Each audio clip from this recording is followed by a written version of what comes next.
Forget New Year, New You. This season is about slowing down, locking the doors, and cozying up at home with the one you really want to do nothing with.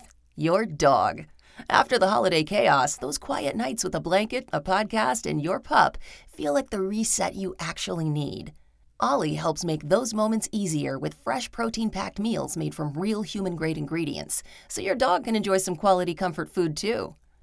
Choose from 5 recipes and get a personalized plan for your dog's needs. Meals arrive perfectly proportioned with a scoop and storage container, so serving is fast and mess-free. And with Ollie's in-app on-demand health screenings, supporting your dog is easy, ensuring more cuddles for many years to come. Visit ollie.com/truecrime and use code TRUECRIME for 60% off your first box.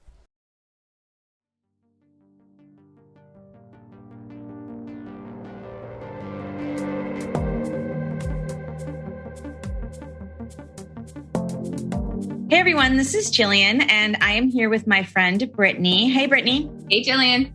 Welcome to Sidebar, where we're going to be chatting about Court Junkie episodes, other cases we're following, and basically all things true crime. All right. And so today's show, we're going to discuss some behind the scenes info from the Tai Chan case, Sandra Melgar, Lori McConnell, and Kayle Fleischauer cases. And we're going to get some updates on cases covered in the past, like a case with Alexis Murphy and Joel Guy Jr. And we'll talk about the cases that we're currently obsessing over, which I know we're both very excited about this segment today. And we'll talk about the murder of Kevin Jiang. Jillian was able to get an interview with somebody from the Yale Daily News who happens to be her cousin. And then we'll talk about some listener submissions on how they knew that they were court junkies. So we talked about this last episode and asked for your stories. So we have a couple fun ones there. So with that being said, let's get right into it. So the first case that we're going to talk about is the deputy. So this case was Tai Chan. In October of 2014, 2 deputies with the Santa Fe County Sheriff's Office left for Arizona on a work trip.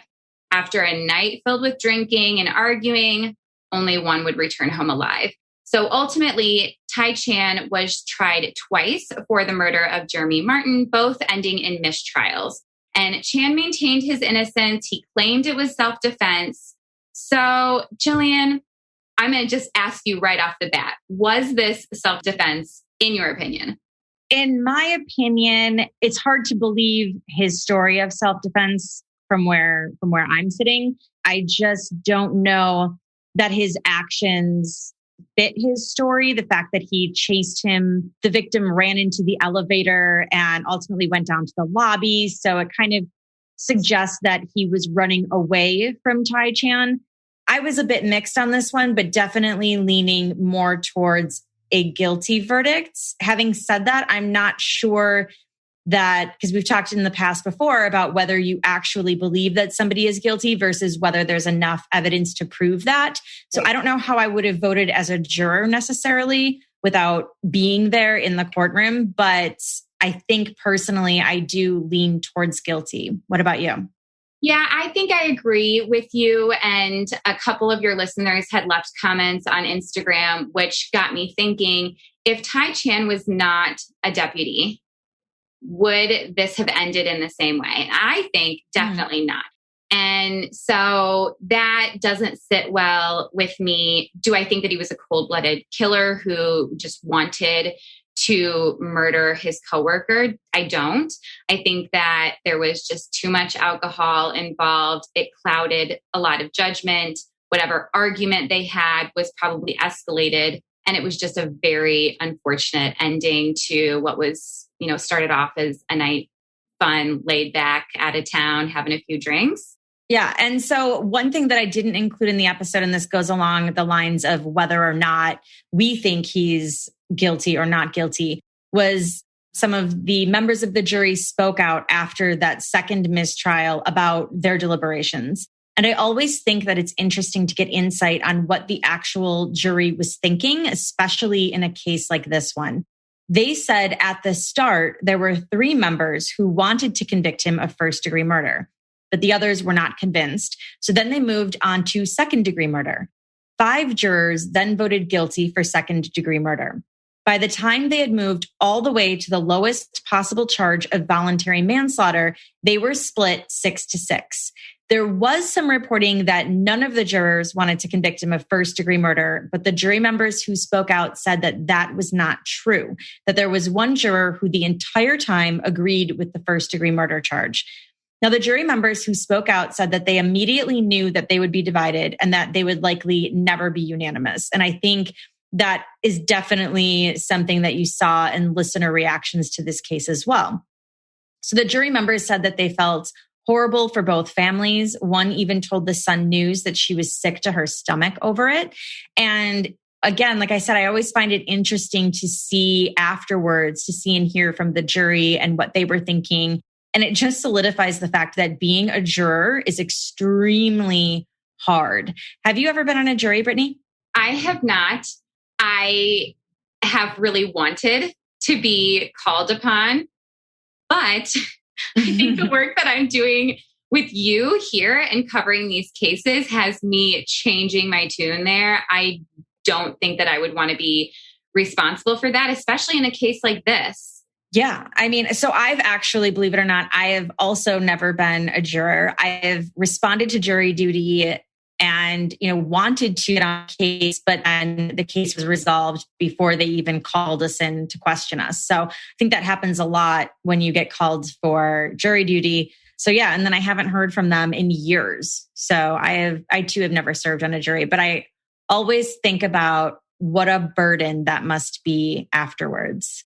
You have to live with the decision that you put forth and, that ultimately affected somebody's life forever. Yeah, absolutely. It's heavy. Okay, so let's jump into home invasion or murder from the inside.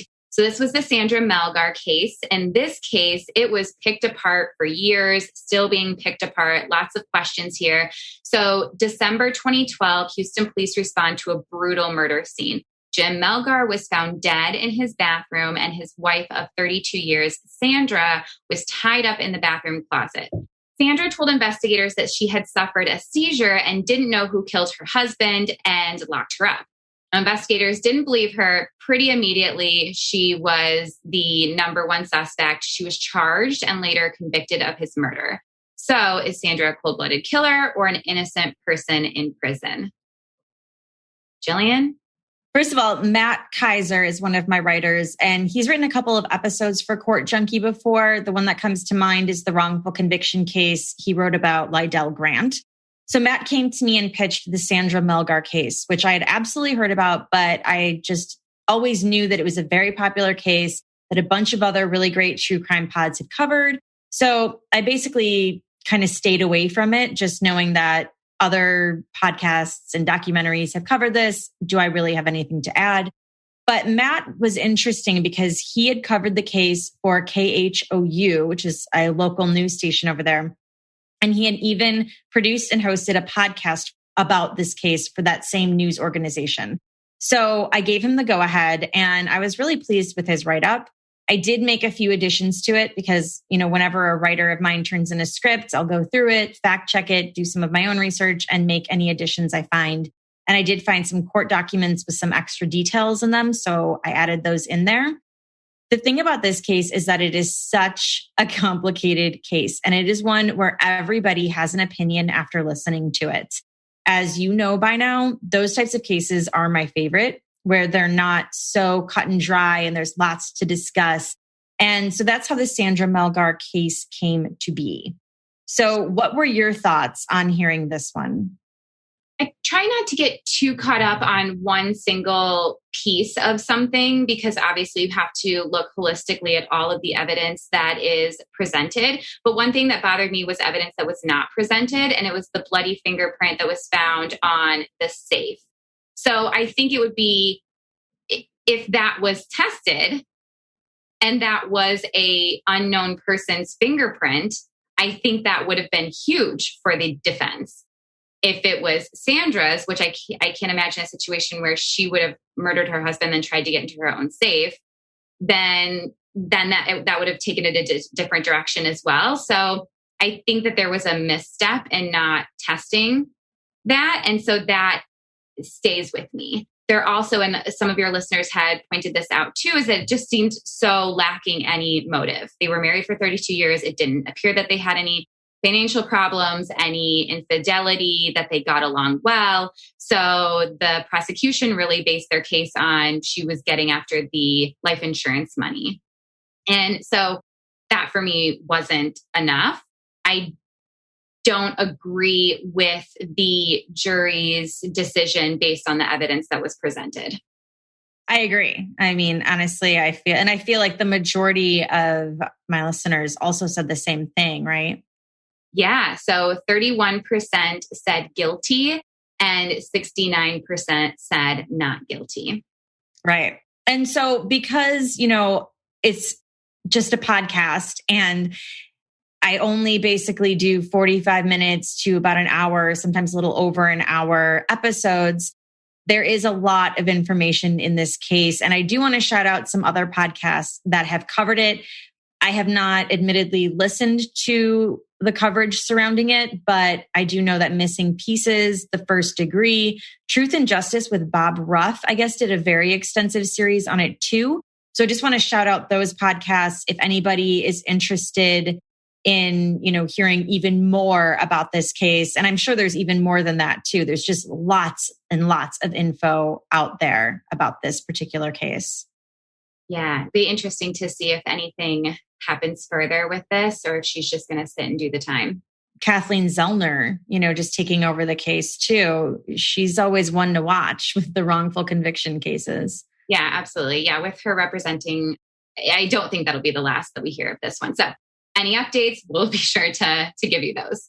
So let's talk about Lori McConnell. Obviously, this was a really sad case.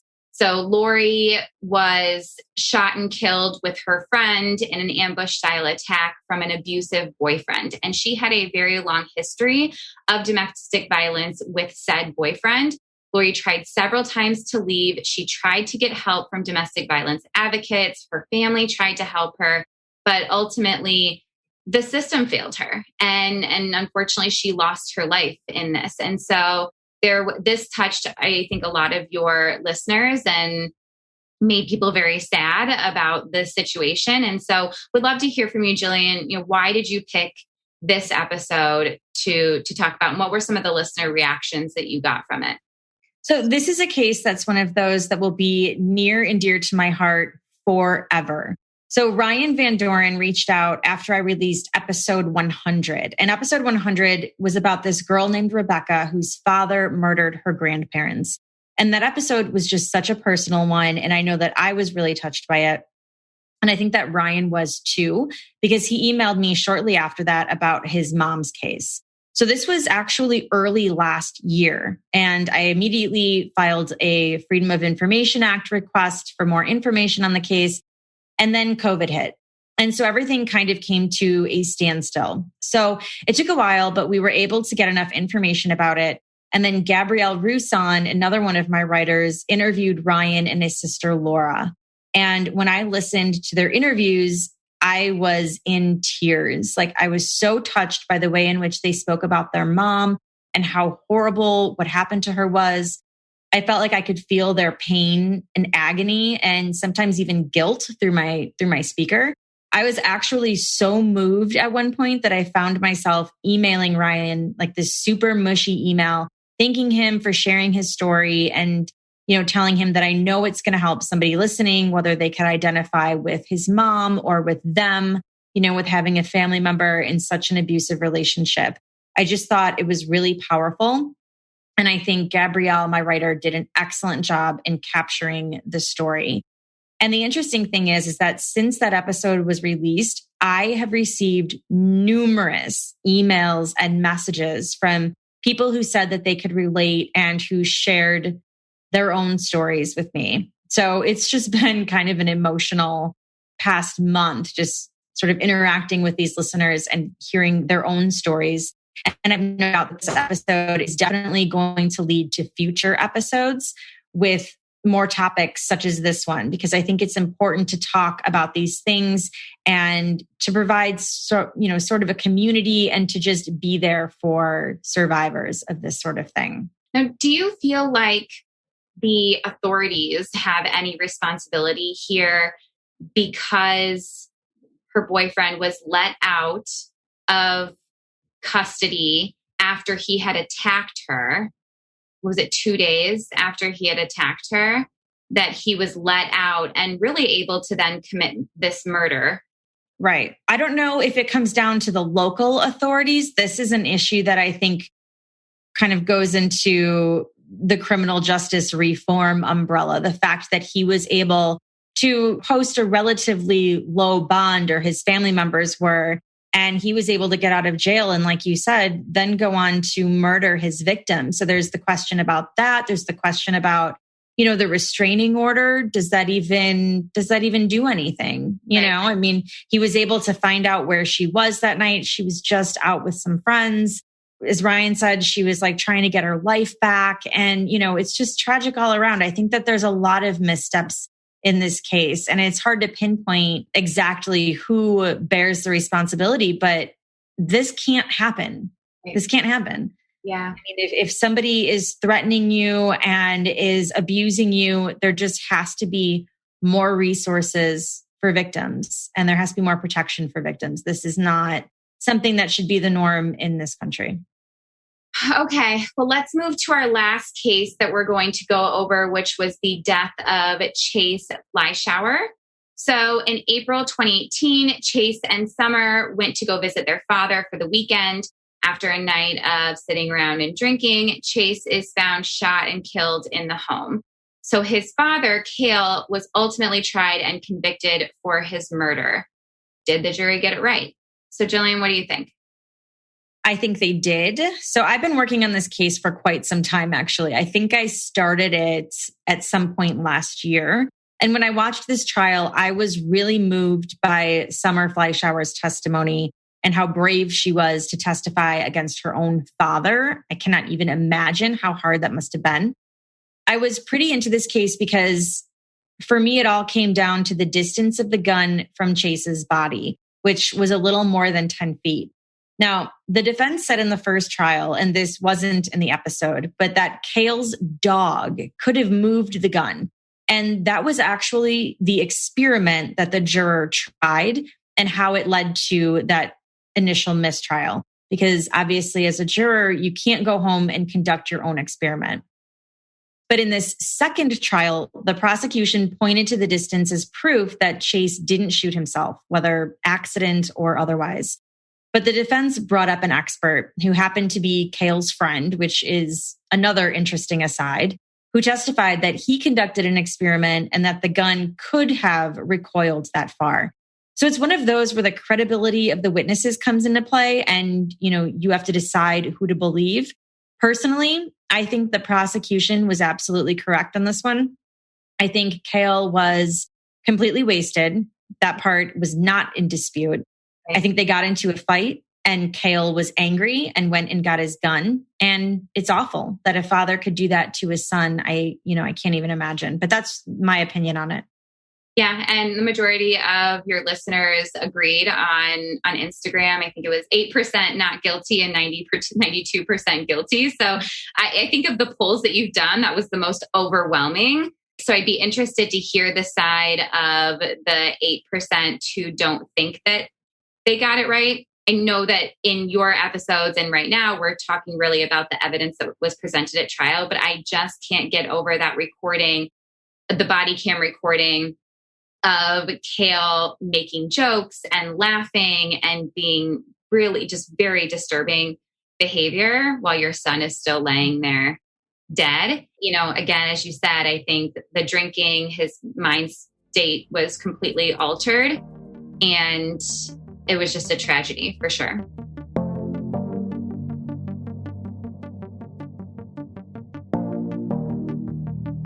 All right. Well, that's it for the episodes from this month. So let's talk about some case updates. Jillian, you have a couple for us. We're going to start with Alexis Murphy, right? Yes. I covered this case back, this was episode number 7. So I believe this would have been back in 2016 or so. Alexis was 17 years old when she disappeared in 2013. I spoke with her aunt in the episode, and we discussed Alexis's disappearance, as well as the conviction of Randy Taylor, who was convicted of her murder. This was my first no-body murder case, and now, sadly, her body has been found. She was found on a private property in Livingston in December 2020, and authorities just confirmed that it was her in February 2021. They also stated that the case is now finally closed. Her family provided a statement, and I just want to read the statement. And it said, "Our family is so grateful for the continuing love, support, and prayers for Alexis and our family over the past 7 years. While we have been grieving the loss of Alexis since 2013, we remained hopeful that she would be found alive and well. Alexis was the fashionista, athlete, and joker of our family. We were blessed to have loved her for 17 years, and her memory will continue to live on through us all. Our family would like to extend a heartfelt thanks and sincere gratitude to the citizens of Nelson County, the FBI, the Virginia State Police, the Nelson County Sheriff's Office, and all of the search and rescue teams for your commitment and unwavering support to find Alexis. You all kept the promise made in 2013 to bring Alexis home. During this time, we ask that you continue to lift our family up in prayer, and in the words of Alexis, keep hope alive. Respectfully, the family of Alexis Murphy." So definitely some sad news. It was an outcome I think everybody who heard about this case was probably expecting, didn't want to hear, obviously, but best thoughts, wishes, and everything goes out to the family of Alexis. So then another case update we had just talked about in the last Sidebar episode, the Joel Guy Jr. case, which also elicited tons of reactions from listeners. Listener Amanda tipped us off to this one. His team filed a motion for a new trial, claiming that he didn't receive a fair trial due to the pandemic, and he's requesting a new trial. So I think that's interesting. I don't know that he will get a new trial. And even if he does, I think the evidence is pretty clear that he did commit the crime. But I am interested to see how many motions like this we're going to see of defendants claiming that they didn't receive a fair trial due to the pandemic. So definitely something to keep an eye out for. Yeah, that's what I thought too when I saw that. This is going to be a great excuse for a lot of people. And also, getting out of jail early because of COVID or delayed trials because of COVID. It's obviously just something that's impacted every single aspect of our lives. Right. And, there may be some merit to that because I'm not really sure how witnesses may have been affected. I mean, who really knows? Are they definitely getting a fair trial? Do we know that for sure? Or is, like you said, this could just be an excuse too. It's probably going to have to be on a case-by-case basis, I guess. Well, before we jump into our cases that we're obsessing over, you did have a bonus episode this month, right? I don't want to give anything away, but I think it's a really good one out of Florida where the killer is someone you would likely least expect. So as a reminder, I do put up bonus episodes each month on Patreon for listeners who donate $6 or $10 a month. To check any of that out, just go to courtjunkie.com/support and you can see everything there.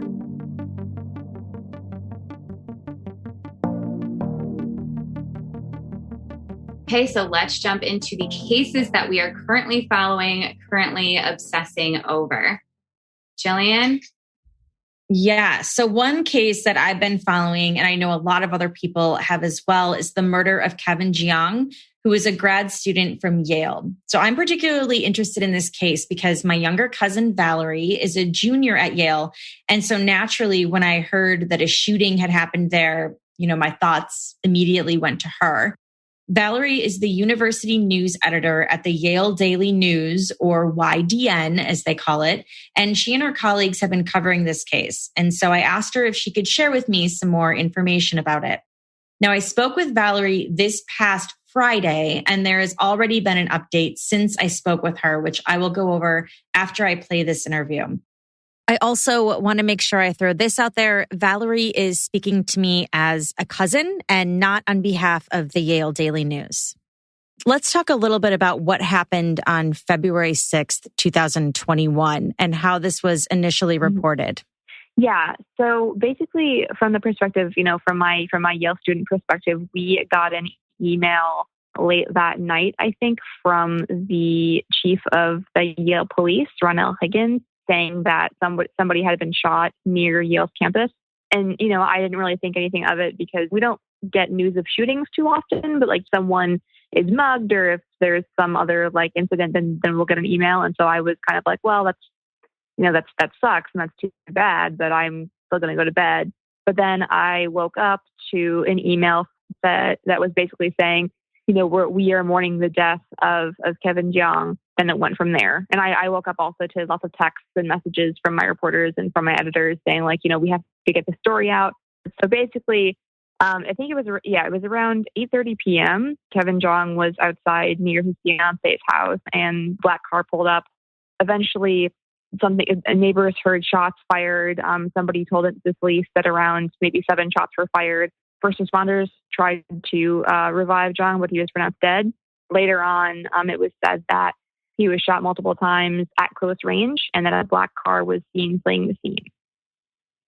And how was this initially reported? Because I know there was a lot of talk initially about it being potentially a road rage incident.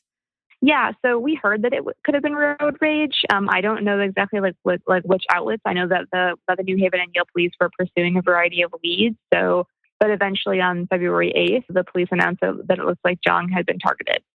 Got it. And can you describe a little bit about the area where this happened? I know you say sometimes there's muggings and things like that a shooting was definitely out of the ordinary. But if you could talk a little bit about that area and then how far is it from Yale? New Haven is pretty much usually described as a dangerous city, just like, by word of mouth. But it's, it depends on the area. I'm from Chicago and, I never had any problems, but it depends on where you live. And so the shooting happened at the intersection of Nash and Lawrence Streets, which is a few streets away from like the very edge of campus. It's in an area where a lot of graduate students live and actually where a lot more undergrads live right now, just because with COVID, a lot of people moved off campus.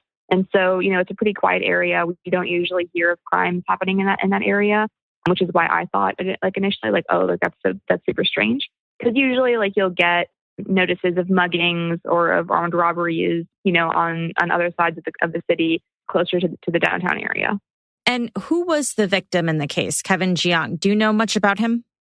I didn't know him personally, but I had some friends who did, and I also was the editor on his obituary for the YDN. And so Kevin Jiang was a student at Yale School of the Environment. He was set to graduate in 2022.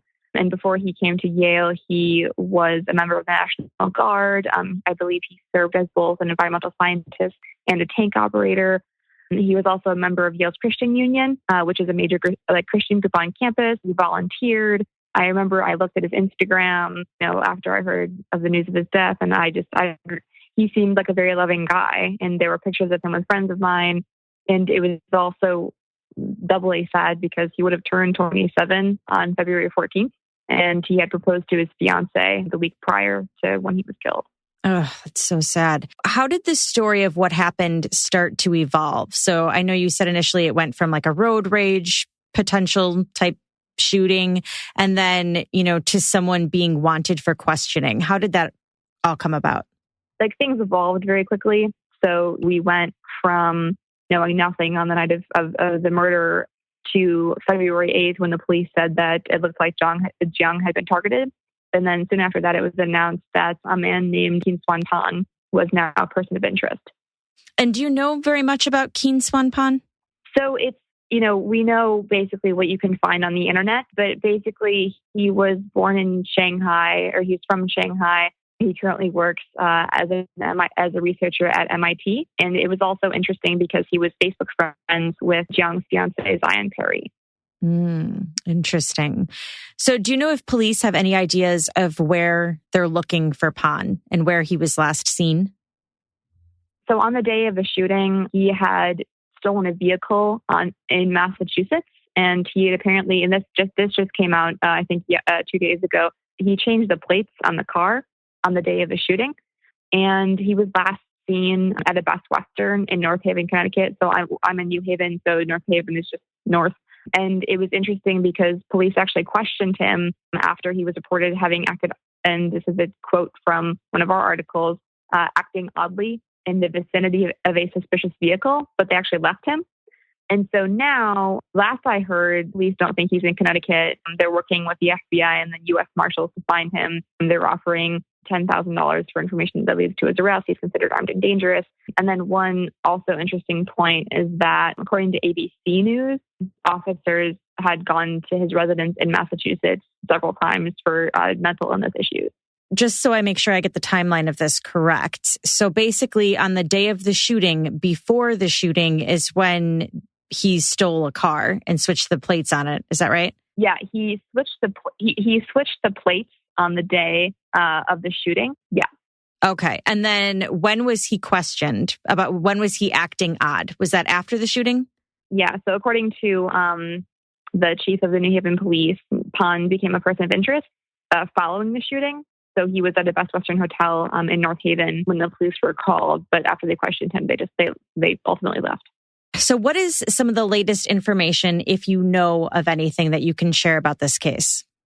Yeah, so the most recent thing I already mentioned, we just found out basically that he had changed the plates on the stolen car on the day of the shooting. And it's also interesting, according to a family member, he also changed his cell phone number before going to Connecticut.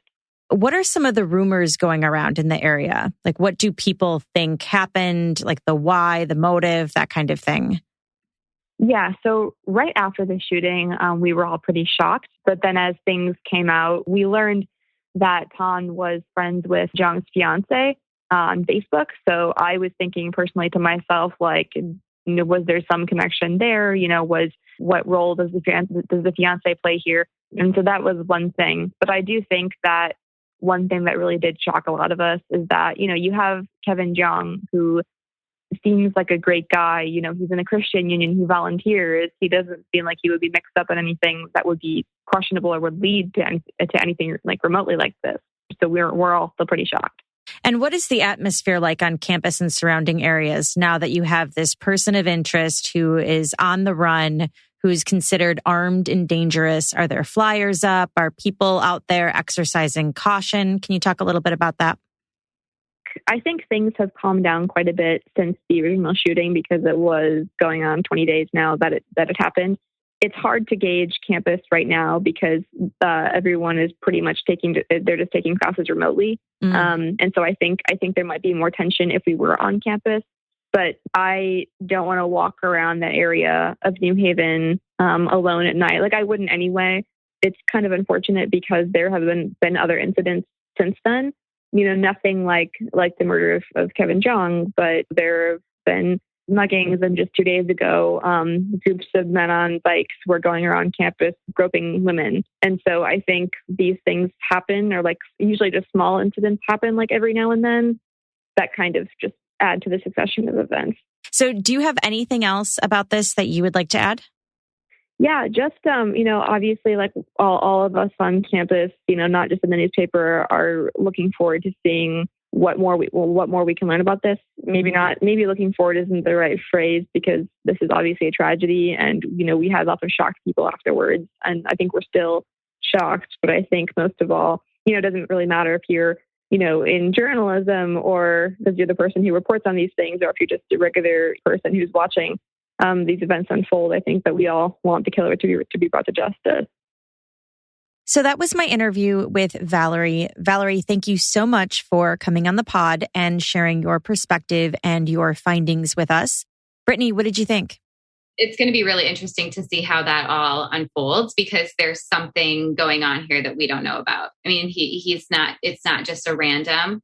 There could be a thing in my, first I'm thinking, is he somehow obsessed with Kevin's fiance? Right. Did he have some kind of unhealthy obsession with her? And, he was intent on getting Kevin Jiang out of the picture. We have no idea. Yeah. I guess we will, see what happens from that. Now, since I spoke with Valerie, like I said, there are some updates. An arrest warrant was just filed for Kingswan Pan, and that is for Kevin's murder. So police have obviously likely found more evidence tying Pan to the crime because there's now a warrant for his arrest. So like you said, we'll have to see what happens with this one. I feel like it's going to be one that even though it's not necessarily fast moving, I feel like there's going to be some fast moving developments in this one soon. Yeah, absolutely. I agree. So a case that I'm following currently is the case of Letitia Staunch. And so she is on trial for the murder of her stepson who disappeared in January of 2020. And so this caught my eye because last Friday, there was actually an update. For a while, there was a question of if she was competent to stand trial. And so they found that, yeah, she's competent to stand trial. Now she wants to represent herself. And it's always interesting to me when somebody wants to represent themselves, especially for a murder trial. But the reason that it caught my eye is a quote that she had to the judge regarding her representing herself. So she said, "It might sound audacious, but I'm really good at poker. And you know the saying, you got to know when to hold them and know when to fold them. And I've got a winning hand, an ace in the hole." And it just was a little bit haunting to me. So a little bit of background on this. She was the last person to see her 11-year-old stepson alive. Initially, she said that he went to go play with some friends. She never saw him again. Then after a little bit of investigation, she said, "Oh, actually, I was kidnapped, I was raped, and they took my stepson." So obviously a lot of red flags were raised then. The evidence building against her is fairly strong. She had asked her daughter to buy baking soda and vinegar and carpet cleaner and trash bags, all leading up to her stepson's disappearance. So already this is disturbing when you have children involved. It's very difficult. But just that quote that she had to the judge just felt very sinister to me. And I'm thinking, what ace in the hole do you have? So I will definitely be following this one very closely and keep you guys posted on what happens there. Definitely. So wait, is he still missing? Yes. Oh, okay. Hopefully the ace in the hole is that he's alive somewhere. I hope so. Probably wishful thinking. So if we have time, I just want to go over this one other case. And I think I texted you about this last week or the week before. It's the Attorney General from South Dakota. And I just feel like I just want to get your take on it and listeners' take on this too. So this is from the New York Post. The South Dakota Attorney General, Jason Ravnsborg, has recently come under fire publicly for a hit-and-run accident that occurred in September 2020. He was driving home around 10:30 p.m. from a political fundraiser when he hit 55-year-old Joseph Beaver, who was walking along the shoulder of the highway. He claims that he looked, didn't see anything. He called 911. Another officer reportedly came. They didn't see anything, and so Ravnsborg drove home. He claims that he thought it was just a deer. But the next day, he went back to the scene and said he came across Joseph Beaver's body. Well, last week, he was charged with 3 misdemeanors in the case: careless driving, operating a motor vehicle while using a mobile electronic device, and veering out of his lane. According to authorities, he was not intoxicated. Now, also last week, authorities released an interview they did with Ravnsborg, where they tell him that the victim's glasses were found inside his vehicle, saying that means the victim's face must have gone through the windshield. Ravnsborg claimed he hadn't seen the glasses until the police showed them to him. He says he was distracted, looking at his phone when he hit what he thought was a deer. Here's a snippet from that interview. So, did you see the glasses right next to that? I did not. Okay.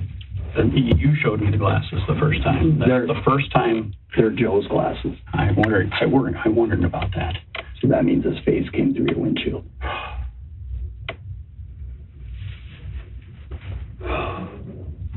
It's a tough thing. Oh. I was thinking that his face did not come through because there would have been blood. I thought there'd been blood everywhere. And then now, I've thought about it. Yeah, and you've had time.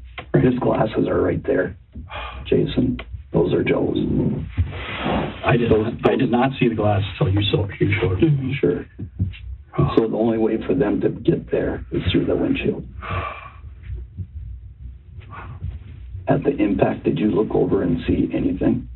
I did not see any. I mean, it was, again, I then was looking to get to the side. I did not see anything. No, absolutely not. So articles of impeachment have been drafted against him. There have been calls for him to resign, but so far as of this recording, he has not. And his spokesperson has said that he has no plans to do so. So that's quite the job you hold as the Attorney General. And to do something like this that causes the death of somebody else, I mean, even just looking at it from that point, you should definitely resign. Quite shocking that he's not. Also, somebody died and there's just misdemeanors involved here. And if you think that you just hit a deer, why do you go back there the next day? And I mean, maybe there's plausible reasons for all of this. Maybe he really did think he hit a deer. He didn't see anything. But then the next day to return to the scene and then find his body, I don't know. And then the glasses being inside the vehicle. I'm trying to picture how that would have happened. And without you knowing, and I can't. So a lot of questions about this case. Yeah, for sure. That detail about the glasses is really gut-wrenching. That made me pause for a second. I know. Horrible. Well, I'm sure that there will be updates in that soon. Hopefully that he, at the very least, resigns.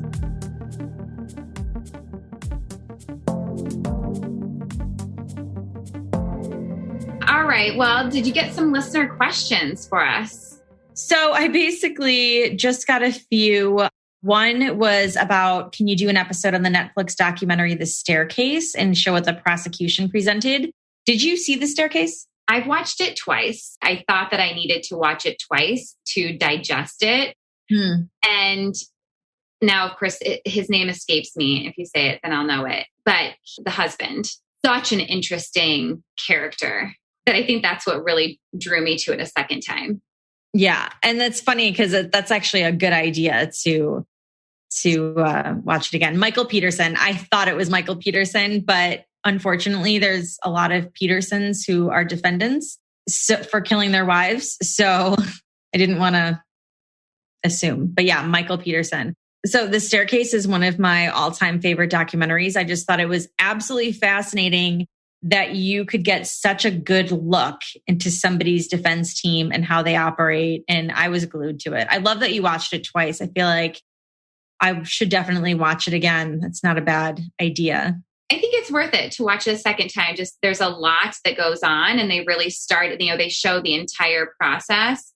One thing that was very crazy to me is that they continue to show all of their lawyer meetings in this home where it happened with the staircase. Right, in the back of the shots. And it was just very chilling. And I did find it to be interesting how much his family stuck by him. I mean, his kids were so devoted to him and his innocence that I liked also watching that dynamic, because I imagine that trials like this, cases like this, tear families apart.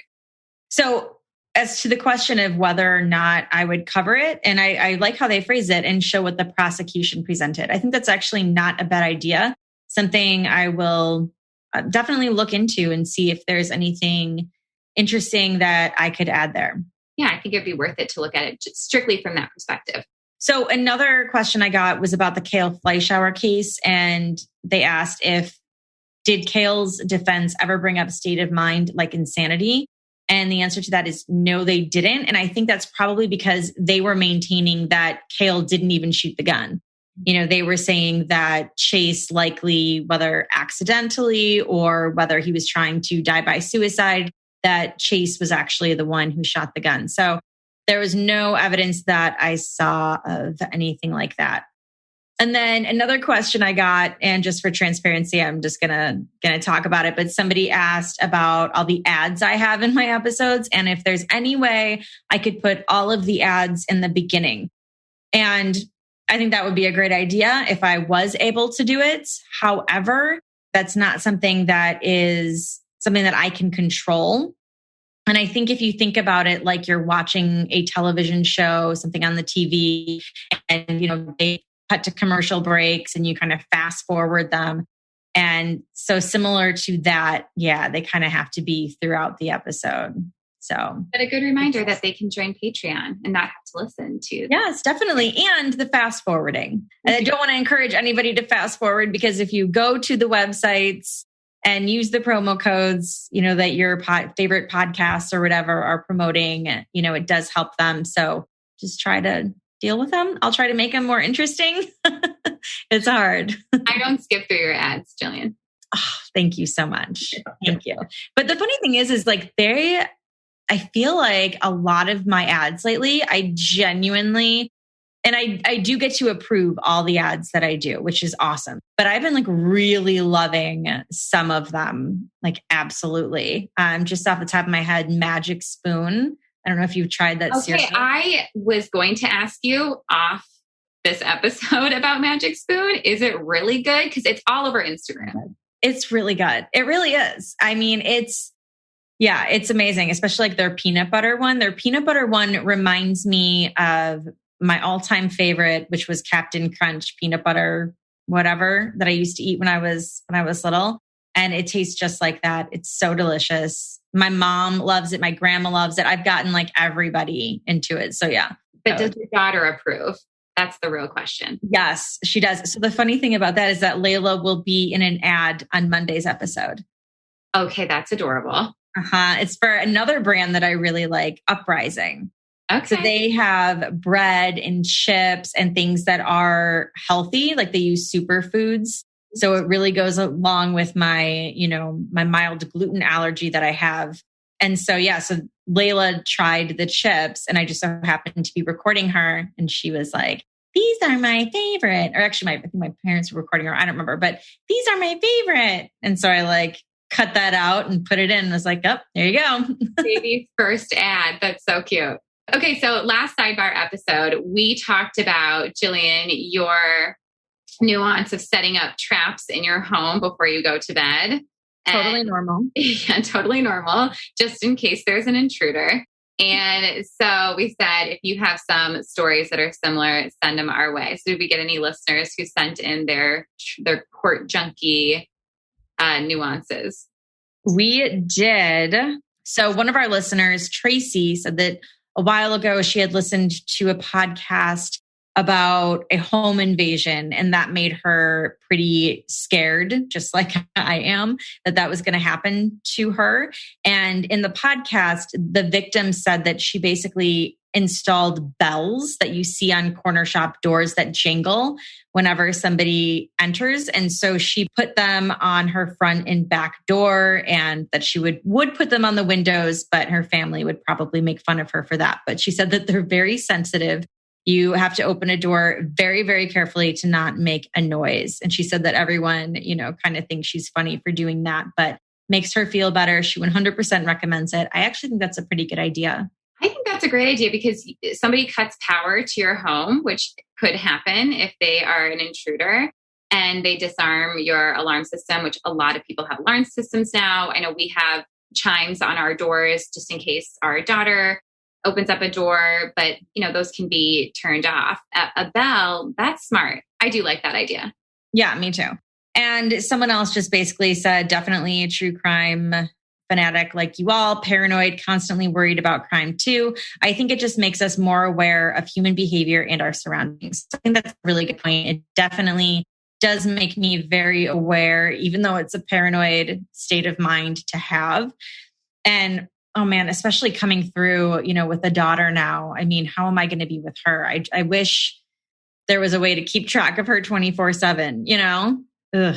Yeah, I felt that comment. I think that the same goes for me. I really, for my whole life, I've followed true crime, and it does just make me look at everybody and think twice, and not necessarily in a bad way, but just more aware of my surroundings, more aware of people. I oftentimes think, okay, if I were to be interviewed because of a crime, would I be able to tell them, oh yes, I saw this person with, this color hair and this type of car. In fact, this happened to my mom recently. She was in her house and there was a bunch of commotion. It turns out somebody was shot up the street from her. And I believe it was the next day, police came by, knocked on her door, asked her if she saw anything, heard anything. She had not. She was inside. It was really cold out.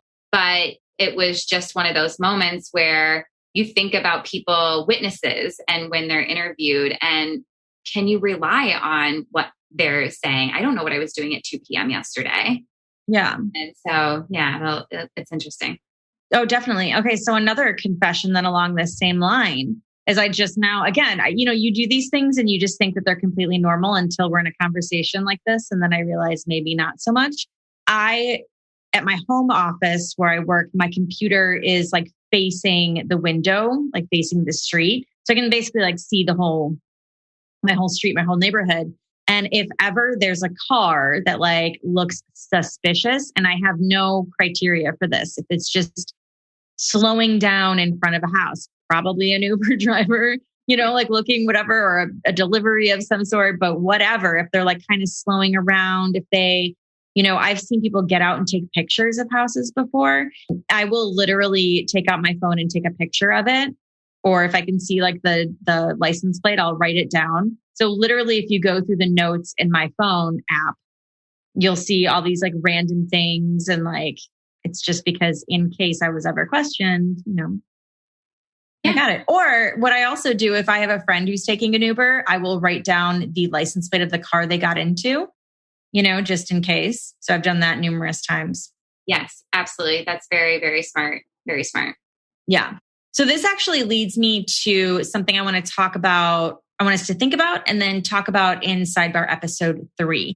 And that is true crime obviously can have a very negative perception, that we like to follow things that involve the worst days of people's lives. And that is absolutely true. And I always like to say I like to follow things like this because I'm interested in the court case aspect of it. I'm interested in how our criminal justice system works. But I just wanted to talk about it and bring this up because I think that along the lines of what we were just saying, there are things that watching true crime and watching these documentaries and listening to these podcasts, there are things that we can do to change that negative perception and use it for good. So I want to kind of think about resource ideas, ways in which we can help get involved. If we're sitting back and we're watching and listening to these things, can we go an extra step and maybe help spread the word on it, whether it's retweeting about a missing person or whether we do have $5 that we can put towards helping to solve a case. There's definitely things that I think that we can do. And I think it's probably helpful to come up with a good comprehensive list of such things. What are your thoughts on that? I think that's such a great idea. And I think one really basic thing is going back to if you see something, say something. Mm-hmm. And what would you do if you were in a situation where you saw someone being attacked or saw someone who looked like they were in trouble? A previous episode, you talked about the waitress who held up the note for the boy. And again, that gives me chills just bringing that up because it's such a crazy, awesome story. I just want to hug that waitress. Mm-hmm. And we all do that. If we all do that part to look out for our friends, our neighbors, and also strangers, what kind of difference would that make? And if you don't listen to these types of things, then maybe you wouldn't necessarily know about it. You wouldn't really think to do that. So I just also noticed that someone had asked if there's any update on that waitress case. So I'm kind of looking it up, and all I can see is that there was a fundraiser for her and thousands was raised for her. So Carvalho says she plans to use some of the money to pay off debt accumulated during the coronavirus shutdown and help her daughters financially. She then plans to start a foundation so others can follow her lead and give a child a second chance at life. Awesome. So there's just one of the resources. So we'll have to stay tuned to get her foundation information and hopefully you can post that somewhere and that can be one step for somebody to do better. And then Orlando police said the boy who was being abused is doing well and has already put on some weight. Well, thank you so much, Brittnee. This was another great episode, I think. Until next time. Until next time.